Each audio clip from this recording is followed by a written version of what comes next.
everyone. My name is Maggie Luckadoo. I am the Marketing Communications Manager for Rise Against Hunger based in Raleigh, North Carolina. I have been with the organization for about 4 years, and I'm so excited to be speaking to one of our partners today, Mansoor Sakhiy. Mansoor, would you like to introduce yourself? Hi, Maggie. Thank you for giving me the opportunity to be part of this live broadcast with Rise Against Hunger. My name is Mansoor Sakhiy.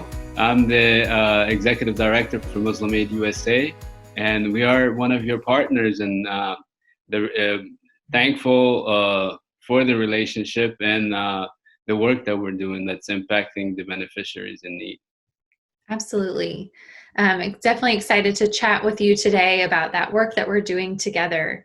And we're so glad to have you for our live event. So we'll be diving into the partnership between Rise Against Hunger and Muslim Aid USA, talking about our work together in Somalia and Yemen, as well as an upcoming project. To kick us off, can you tell us a little bit more about your organization, when it was founded, and what your focus areas are?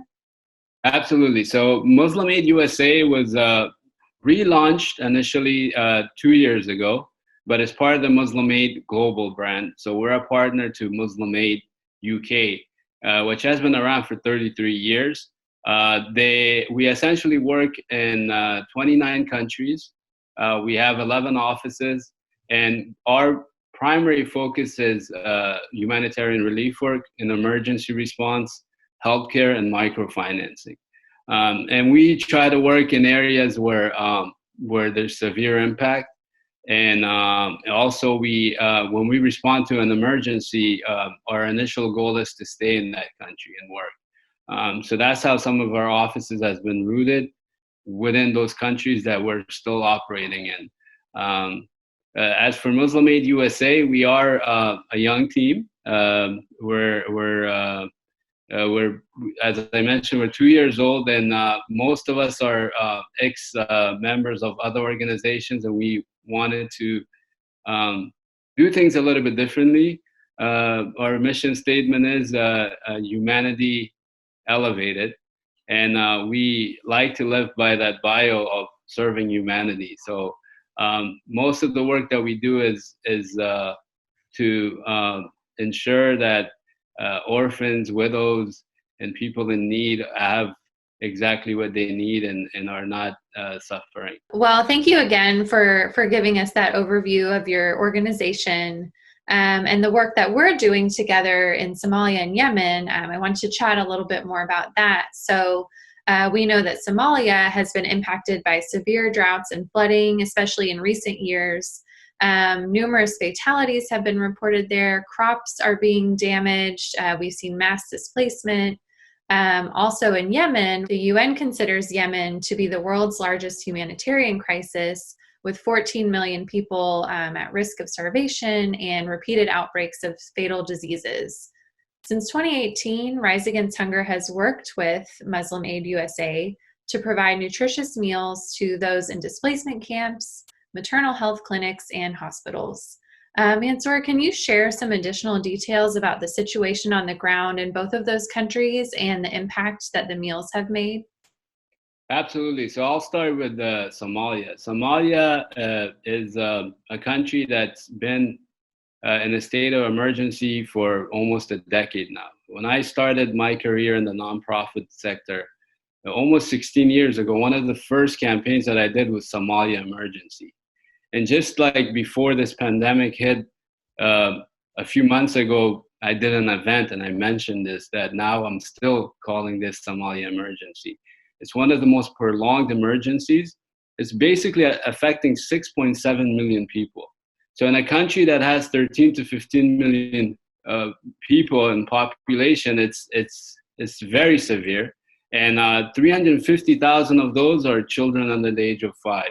That are malnourished, that are in need of food.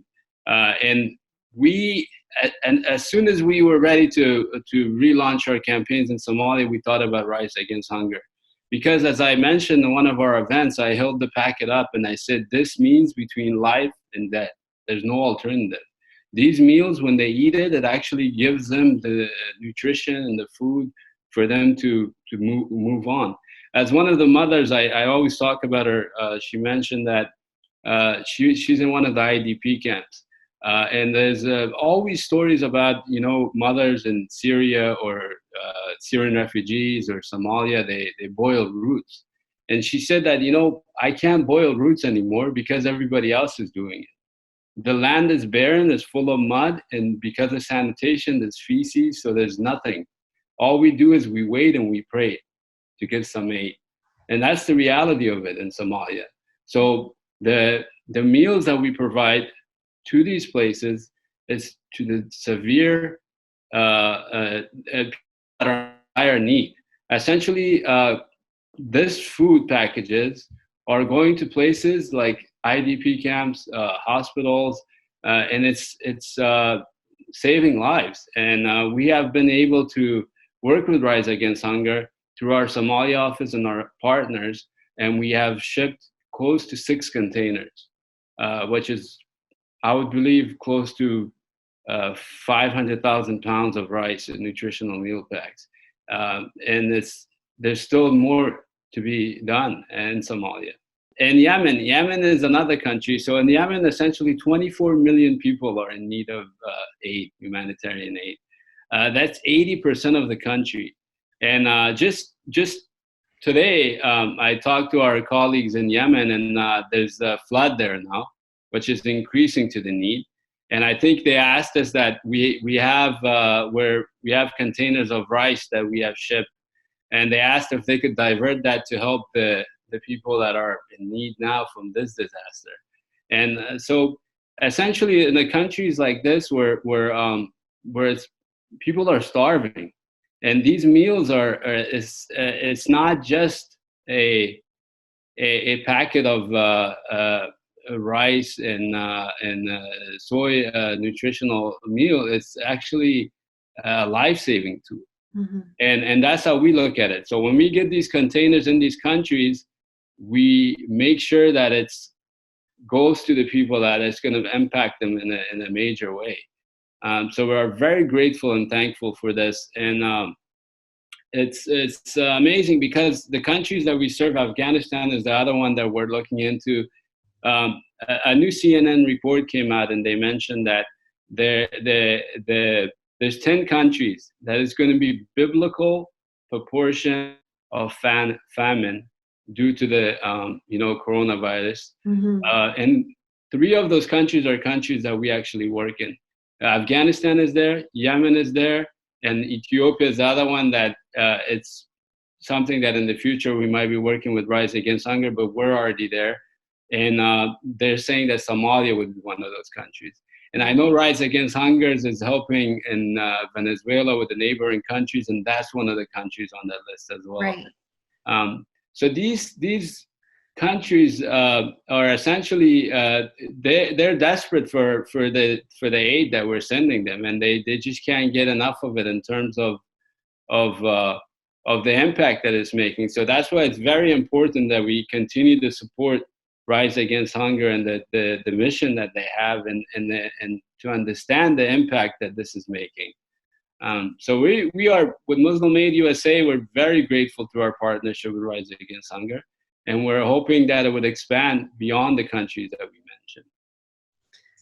Thank you so much for that answer. And absolutely, I think that report that came out from the UN in the past week illustrates even more how important the work that our 2 organizations are doing together, and to see those countries listed out was something that we noticed right away as well. And very appreciative that we can work with your organization to get the meals to those who need them most. So I hope we can continue that work. And I'm hoping that you can also tell us a little bit, you alluded to it, but can you tell us more about the upcoming work in Afghanistan and what that will look like?